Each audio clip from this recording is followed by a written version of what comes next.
عمران خان صاحب خاص طور پہ ویسٹ میں بات کرتے ہیں کہ جی ویسٹ کا ان کو بڑا آئیڈیالائز کرتے ہیں، لیکن ویسٹ کی جو ایک فلاسفی ہے کہ آپ یونیورسٹیز میں جاتے ہیں وہاں ان کا ایک سینٹ ہوتا ہے، تو وہاں کا جو اسٹوڈنٹ ہوتا ہے وہ لیڈرشپ میں استادوں کے ساتھ بیٹھتا ہے، سیکھتا ہے، ایک کمبینیشن ہوتا ہے، وہ اسٹوڈنٹ پالیسیز میں وہ اپنا انپٹ دیتا ہے اور وہیں سے ہے اس کی لرننگ ہوتی ہے. پھر وہ ایک بیسک لیول پہ جو ایک یو سی لیول پہ جس طرح ہمارا ہے وہ کاؤنٹی لیول پہ آ کے سیاست کرتا ہے، وہاں سے بڑھتے بڑھتے وہ درمیان کے اس کی صوبائی یا اسٹیٹ لیول پہ ریپرزنٹیشن کرتا ہے، پھر نیشنل پہ جاتا ہے، وہ پالیسی میکنگ میں شروع سے انوالو ہوتا ہے. اب ہمارے یہاں ایک صاحب امریکہ سے پڑھ کے آئے ہوں یا لندن سے پڑھ کے آئے ہوں، فلانا خاندان کے ہیں، فلانا کے جاننے والے ہیں، وہ ڈائریکٹ پیراشوٹ سے آتے ہیں، ان کو سمجھ آتا ہے کام کر کے پروٹوکول لے کے چلے.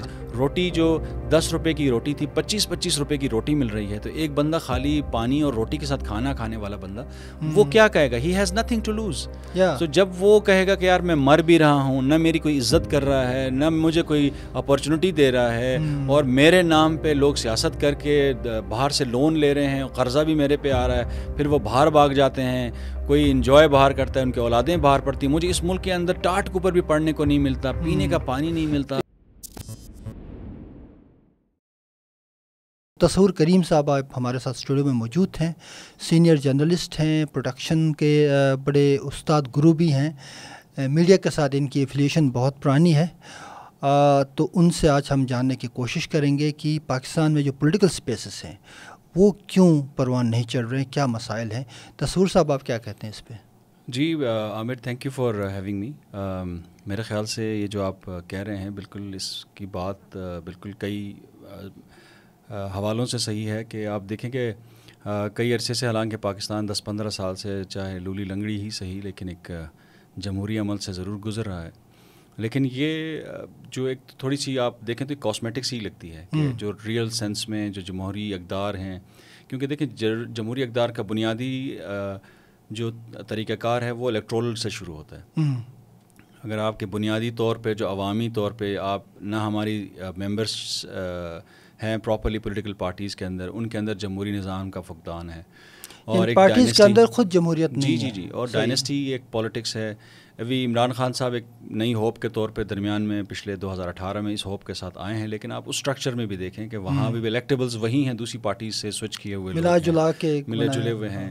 اور ابھی جو لیکن ایک اس پہ میں ایک سوال تھا کہ جیسے آپ نے اچھی بات کہی کہ ماضی کو ہم فی الحال چھوڑ دیتے ہیں، ابھی جو صورتحال ہے ہمیں ایک آپٹیمزم تو تھی نا کہ عمران خان صاحب آئے ہیں، یہ ڈائنیسٹی پولیٹکس کا حصہ نہیں ہے، کنونشنل پولیٹکس سے ہٹ کے کوئی وہ کام کرنا چاہ رہے ہیں.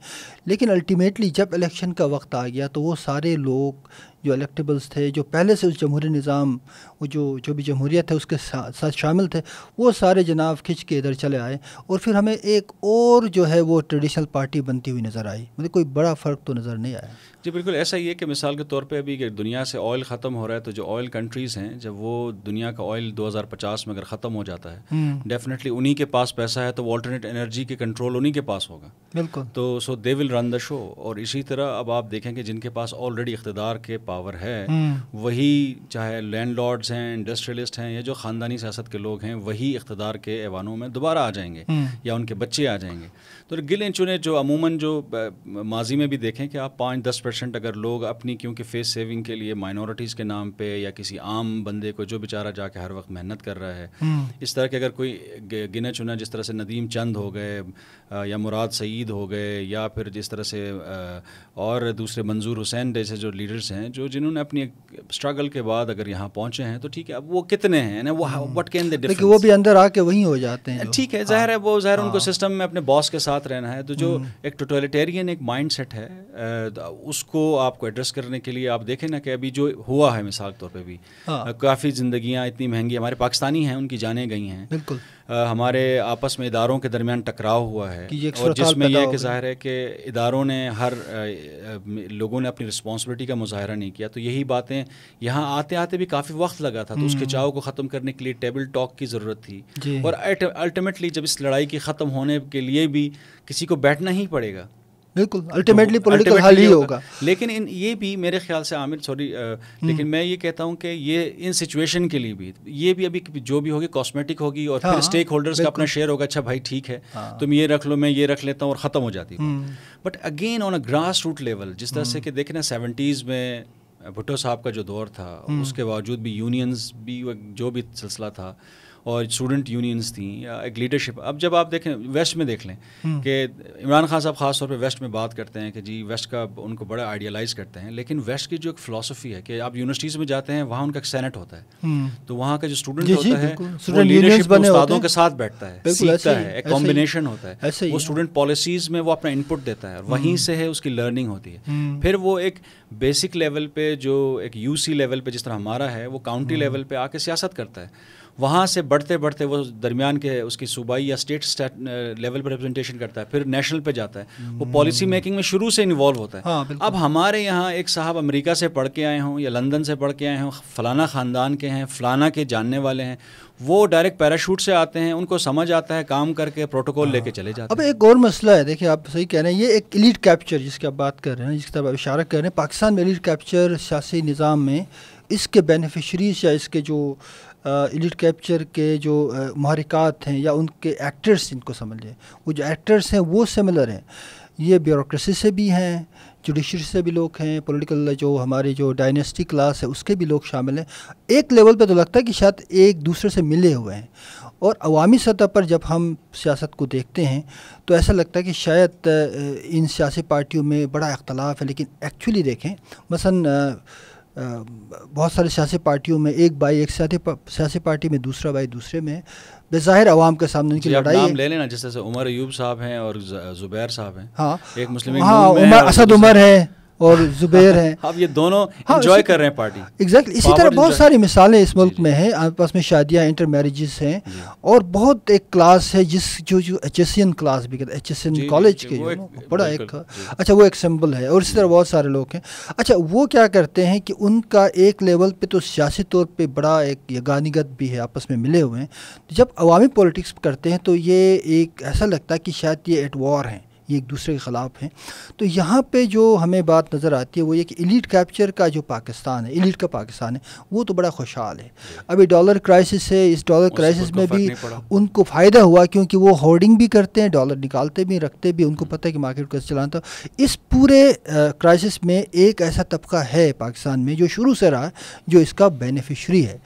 عام لوگ شاید یہ سمجھتے ہیں کہ پاکستان میں اوور آل کرائسس ہے, ریاست بھی کرائسس میں, اس لیے سارا معاملہ ہوتا ہے. میرے خیال میں ایک طبقہ ہے جو کرائسس میں نہیں ہے, اس کے فائدے بھی بڑے ہیں.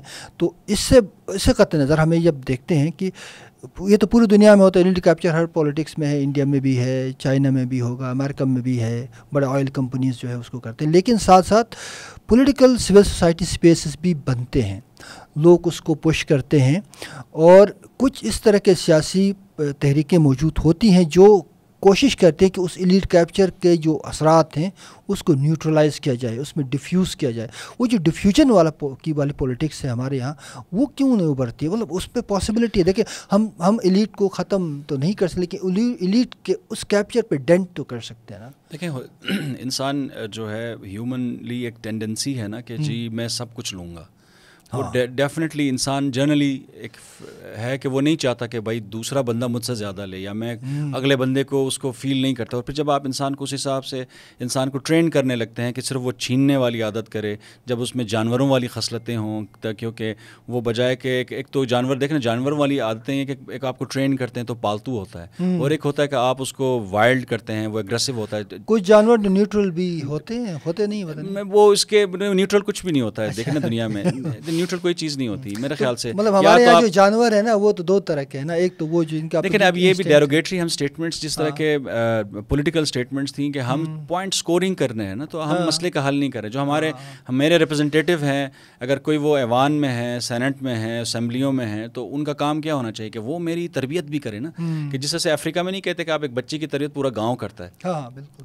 تو اسی طرح ہماری تربیت, ہمارے اخلاق کی, سیاسی تربیت بھی چاہیے, اور وہی رول ماڈلز ہوتے ہیں دنیا میں. تو یہ میرے خیال سے جس طرح میں کچھ دنوں پہلے اسلام آباد میں ایک صاحب سے ملا, بہت کامن سا ایک عام بندہ ہے, کسی سی ڈی اے کا لو رینک کا ایک ملازم تھا. تو وہ کہنے لگا, اور بڑی گہری بات کی اس نے, مجھے کہنے لگا کہ بھائی تصور بھائی بات یہ ہے کہ یہ جو آپ غصہ غم یہ گلاؤ اجراؤ تیڑ رہے ہیں یہ خالی نظریاتی کوئی نہیں ہے اس میں، یا ینگسٹرز کا نہیں. کہتا ہے کہ یار دیکھیں کہ امیر آدمی جو ہے اس کو کوئی مسئلہ نہیں پہنچا کسی بھی پارٹی سے ہو. ہاں جی. وہ بڑی گاڑیوں میں V8s میں لینڈ کروزرز میں مرسیڈیز میں گھوم رہے ہوں گے سارے، اور سارے آگے گارڈز پیچھے گارڈ، کوئی حکومت کی طرف سے ہمارے ٹیکس پیئرز پہ ہیں، کچھ بغیر ٹیکس پیئرز کے ہیں، تو ان کا پیسہ بھی یہیں سے ہی گیا ہے.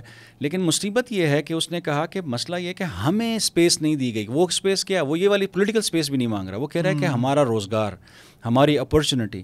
اب پچھلے ایک سال میں پاکستان کی جو انفلیشن ہے وہ 34-40% ہو گئی. وہ ایک ڈراسٹک ہے. آپ نمبرز میں ہی خوف آتا ہے. تو آپ آن گراؤنڈ لوگوں کو روٹی جو 10 روپے کی روٹی تھی 25 روپے کی روٹی مل رہی ہے، تو ایک بندہ خالی پانی اور روٹی کے ساتھ کھانا کھانے والا بندہ وہ کیا کہے گا؟ He has nothing to lose. تو جب وہ کہے گا کہ یار میں مر بھی رہا ہوں، نہ میری کوئی عزت کر رہا ہے، نہ مجھے کوئی اپرچونٹی دے رہا ہے، اور میرے نام پہ لوگ سیاست کر کے باہر سے لون لے رہے ہیں، قرضہ بھی میرے پہ آ رہا ہے، پھر وہ باہر بھاگ جاتے ہیں، کوئی انجوائے باہر کرتا ہے، ان کی اولادیں باہر پڑتی ہیں، مجھے اس ملک کے اندر ٹاٹ کے اوپر بھی پڑھنے کو نہیں ملتا، پینے کا پانی نہیں ملتا، صحت کی دوائیاں نہیں ہیں. یہ تو ایک محرومیہ بالکل بہت زیادہ ہے. تو یہ آہستہ آہستہ یہ ایک عاطف فشاں بنا ہے. اور دیکھیں ابھی بھی میرے خیال سے شاید وہ ابھی رسپانس اہم نہیں ہوا ہے. تو میرے خیال سے جتنے بھی لوگ پاور کوریڈور میں ہیں ان کو نہ صرف ان ایشوز کو ایڈریس کرنے کی شدید ضرورت ہے، اور دوسرا لوگوں کو نچلے سطح پہ آپ نے لوگوں کو انگیج کرنے کی ضرورت ہے. کرے گا کون؟ دیکھیں میں اب بتاؤں کہ پاکستان میں جو سیاسی پارٹیاں ہیں جو مختلف مطلب کرسیاں بدلتی، ایک اس کو سمجھ لیں کہ ایک گیم ہے، اس میں لوگ آتے ہیں، چلے میوزیکل چیئر والی گیم. اب اس میوزیکل چیئر میں تو لوگ آتے ہیں جاتے ہیں، وعدے بھی کرتے ہیں. 1970s کی جو آپ مثال لیتے ہیں، 1960s کی بات کریں، 1960s میں جب ایوب خان نے ایبڈو انٹروڈیوس کرایا تھا، یعنی الیکٹڈ باڈیز ڈسکوالیفیکیشن آرڈیننس تھا، اس کے تحت تو بہت سارے سیاسی قوتیں جو پاکستان کے فیوچر میں شاید ایک بہتر پولیٹیکل ڈسپنسیشن کی طرف جا سکتی تھی، ان کو ڈسکوالیفائی کیا گیا. اس میں بہت سارے ایسٹ پاکستان کے پولیٹیشنز تھے، بہت سارے پروگریسو پولیٹیشنز تھے، ان کو گراس روٹ لیول سے سیاسی نظام سے الگ کر دیا گیا. پھر ہم دیکھیں 70s میں پاکستان جب 2 لخت ہوتا، اس کے بعد ایک سلسلہ شروع ہوتا جو لوگ سمجھتے تھے کہ اب پاکستان سدھر گیا ہے، اب ہمیں اپنے ان معاملات سے سبق سیکھنا چاہیے. سیاسی سپیس دیے بغیر ہم پاکستان کے اندر ایک انکلوزیو ڈیموکریسی نہیں لا سکتے. اس کو مزید اگر ڈس انٹیگریشن سے بچانا ہے تو پھر ہمیں ظاہر بات ان تمام عوامل کو، ان تمام محرکات کو سمجھتے ہوئے ایک بہتر پاکستان کی طرف جانا ہوگا. کچھ سال تو اس پہ کام ہوا، بہت سارے جو سیاسی قوتیں تھیں اور بھی ہمارے ملک کے اندر جو اصل قوتیں ہیں انہوں نے اپنے آپ کو تھوڑا سا ریلیکس کیا کہ ہمیں ایک پولیٹیکل سپیس دینی چاہیے، اور پولیٹیکل سپیس ملی. لیکن اس کے بعد پھر ہم نے دیکھا کہ اچانک سارا معاملہ الٹا ہو گیا. پھر جو تھوڑی بہت سپیس ملی تھی، جو اسٹوڈنٹ، جیسے آپ نے کہا کہ جو ٹریڈ یونینز بنے، اسٹوڈنٹ پولیٹکس کا آغاز ہوا، یونیورسٹیز میں نرسریز بنی، جہاں سے بیسیکلی نرسریز ہے نا یونیورسٹیز، اور ٹریڈ یونین بھی نرسریز ہیں جہاں سے آپ گراس روٹ سے پولیٹیکل لیڈرشپ آتی ہے. پھر وہی لیڈرشپ جب آپ بات میں اوپر آتی ہے تو ایک اسٹیٹمنٹ شپ کا تصور آتا ہے کہ ایک ریاستی نظام کو کیسے بہتر بنایا جائے. وہ سلسلہ تو ٹوٹ گیا. لیکن ہمیں ابھی جو ریسنٹلی نظر آیا کہ جیسے پھر عمران خان صاحب پہ آتے ہیں، تو عمران خان صاحب کے بارے میں بہت سارے لوگ بہت سارے لوگ ہمیں کرٹیسائز بھی کرتے ہیں، یار آپ لوگ ہر وقت خان صاحب کے خلاف بات کرتے ہیں. لیکن حقیقت یہ ہے کہ جب خان صاحب بھی آئے تو یہ بھی اسی راستے سے آئے جس راستے سے نواز شریف آئے تھے، جس راستے سے سیاسی نظام کو ایک انجینئر کیا گیا تھا. اور جس وقت یہ آئے تھے وہ بہت ایک ہی پیج پہ تھے ان کے ساتھ جن کے خلاف آج بات کر رہے ہیں. تو اچانک جب آپ دیکھتے ہیں کہ جب نظام کے اندر ایک دراڑ پیدا ہوتا ہے تو کچھ انڈیویجولز اپنے مفادات کو لے کے ٹکراؤ کرتے ہیں. یعنی یہ شخصیات کا ٹکراؤ ہے نا، ایک طرف کچھ شخصیات ہے، دوسری طرف کچھ شخصیات ہے، لیکن اس ٹکراؤ کے نتیجے میں ایک سیاسی تحریک یا ٹرانسفارمیشن تحریک بننی چاہیے، یعنی ایک متبادل لیڈرشپ آنی چاہیے. اس پہ کوئی کام نہیں ہوا.